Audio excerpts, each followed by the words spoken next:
श्रोता प्रेमियों, मैं राम सागर शास्त्री आप लोगों के समक्ष रखने जा रहा हूं गौ सेवा परमो धर्म।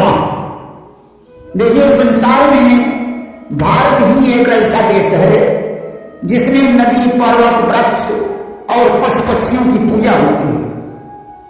गंगा, यमुना, सरस्वती, गोदावरी, नर्मदा आदि नदियां पूजनीय हैं, तो यहाँ गोवर्धन पर्वत की पूजा हुई। वृक्षों में केला, तुलसी, वटवृक्ष आदि की पूजा होती है। पक्षियों में तोते को ब्राह्मण स्वरूप माना गया है, तो पशुओं में गाय को माता मानकर उसकी पूजा होती है। गौ सेवा सबसे बड़ा धर्म है। गाय की सेवा आज से नहीं, युगांतर से होती चली जा रही है। रामायण में राम के पूर्वज दिलीप ने नंदिनी गाय की बड़ी सेवा की। दिलीप अयोध्या के राजा थे, उनकी पत्नी का नाम सुदक्षिणा था। राजा दिलीप निसंतान थे, अतः उन्होंने गुरुवर वशिष्ठ के पास पहुंचकर संतान की कामना व्यक्त की। वशिष्ठ जी ने दिलीप से कहा, राजन, तुम कामधेनु गाय की पुत्री नंदिनी की सेवा करो।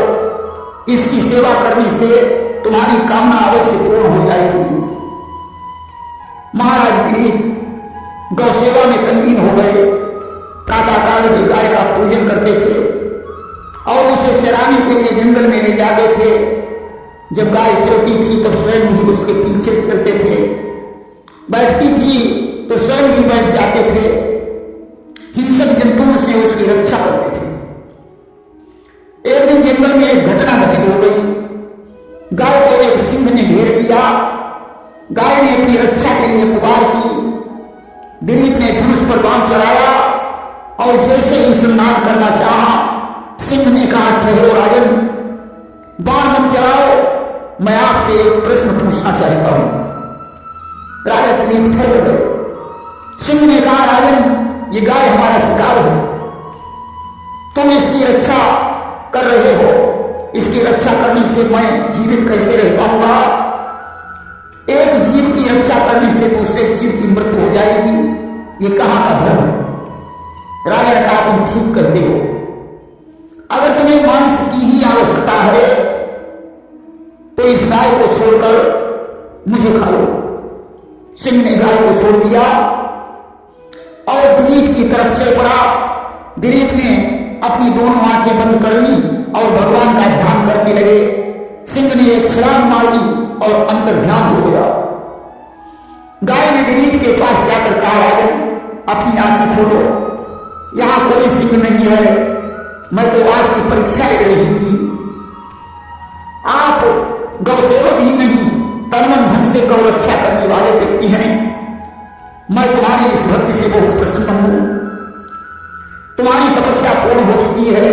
अब अतिशीघ्र तुम्हारे घर में धर्मनिष्ठ पराक्रमी पुत्र का जन्म होगा और उस गाय के आशीर्वाद से दिलीप के यहां राजा रघु का जन्म होगा। इससे सिद्ध होता है कि गाय की सेवा से सुख समृद्धि की वृद्धि होती है, साथ ही साथ गाय की सेवा से वंश वृद्धि भी होती है। गाय के शरीर में 33 कोटि के देवताओं का निवास होता है। गाय का दर्शन भगवान के दर्शन से कम नहीं होता। गाय के गोबर को पवित्र माना जाता है, इसमें लक्ष्मी का वास होता है। इसीलिए गाय के गोबर से गौरी जी बनाई जाती हैं। गोवर्धन पूजा के समय गाय के गोबर से गोवर्धन की रचना करके उसका पूजन किया जाता है।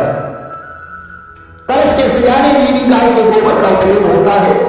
यज्ञ भूमि को पवित्र करने के लिए पंचगव्य का निर्माण किया जाता है, जिसमें गाय का गोबर, गाय का घी, गाय का दूध, गाय का दही और गौमूत्र का उपयोग होता है।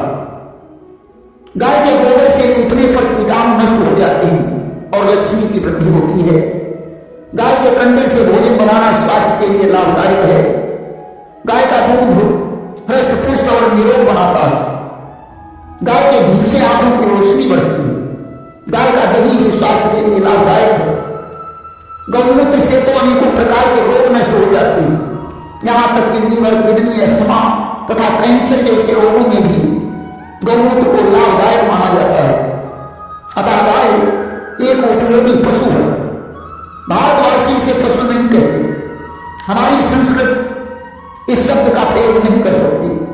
हम जहां जन्म देने वाली माता को माता कहते हैं, पृथ्वी को धारण करने वाली माता कहते हैं, गंगा को पवित्र करने वाली माता कहते हैं, तो जिसमें 33 कोटि के देवताओं का निवास है उसे पशु कैसे कह सकते हैं। अतः हिंद देश के निवासियों के लिए गाय भी एक माता है। हमारे कई ऐसे व्रत हैं जिनमें गाय की सेवा बताई जाती है। ज्योतिष शास्त्र में भी ग्रह दशा को सुधारने के लिए गौ सेवा पर बल दिया गया है। गाय की सेवा से धन धान्य की वृद्धि होती है। गाय की सेवा से ग्रह दशा दूर होती है। गाय की सेवा से पितृदेव प्रसन्न होते हैं। गाय की सेवा से वास्तु दोष दूर होता है। जो गाय को पहली रोटी खिलाता है उस पर लक्ष्मी जी प्रसन्न होती है। जिनके दरवाजे पर गाय आती जाती है वे बड़े भाग्यशाली हैं। गाय जितनी बार आपके दरवाजे पर आए उतनी बार उसे कुछ न कुछ खिलाया जाए। गाय के आशीर्वाद से आपके घर में कभी दुख नहीं आएगा। गौ सेवा ही नहीं, गाय की रक्षा भी करनी चाहिए। गौ हत्या करने वाले का कभी उद्धार नहीं होता। महर्षि गौतम ने एक बार माया रूपी गाय को मार डाला था, जिसके विमोचन के लिए उन्हें बहुत वर्षों तक भगवान शंकर जी की शरण में जाना पड़ा। गाय को मारना, पीटना, गाली देना बहुत बड़ा पाप है। भगवान कृष्ण ने भी गायों की बहुत सेवा की, जिनका दूध पीकर वे हृष्ट पुष्ट बलवान बने। इसीलिए भगवान कृष्ण का एक नाम गोपाल है कि गौ माता की सेवा करना यह पहला कर्म हमारा है। गौ माता की रक्षा करना यह पहला धर्म हमारा है। हम सब भारत के वासी हैं, यह गाय हमारी माता है।